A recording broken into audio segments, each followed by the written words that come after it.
Agriveneta si occupa principalmente di commercializzazione di mangimi e materie prime per l'agricoltura e per la zootecnia.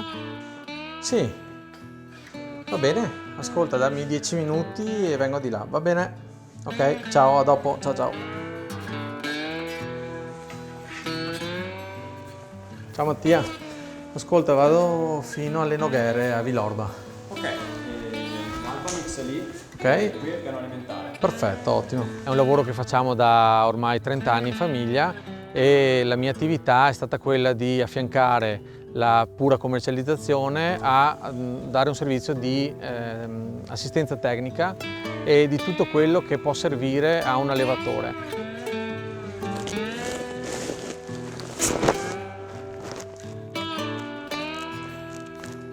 Serve anche basalto per la retiera? Sì, un sacco, dai, basta. Grazie. Ecco, in questo caso siamo su un piccolo allevamento di alpaca, è uno dei primi del territorio, è un animale un po' particolare, diciamo anomalo per la nostra zona. Però vogliamo far vedere quella che è la nostra peculiarità. Noi partiamo dagli grandi animali, cioè il nostro core business sono gli animali, gli allevamenti di bovini principalmente, da latte, bovini da carne, e arriviamo a dare un servizio completo fino a queste realtà come queste fattorie didattiche che ci sono presenti nel territorio. È un'attività di supporto e quello che cerchiamo di fare è di servirli a 360.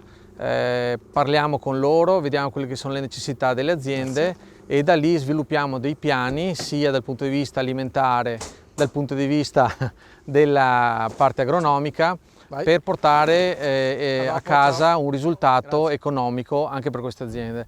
Cioè, il focus nostro è quello di lavorare in maniera sostenibile, puntando al benessere dell'animale, e però diamo sempre un punto molto importante che è quello dell'economicità dell'attività, cioè dobbiamo permettere all'allevatore, qualsiasi esso sia, di portare a casa a fine mese un guadagno che gli permette di reinvestire nell'azienda e nel territorio.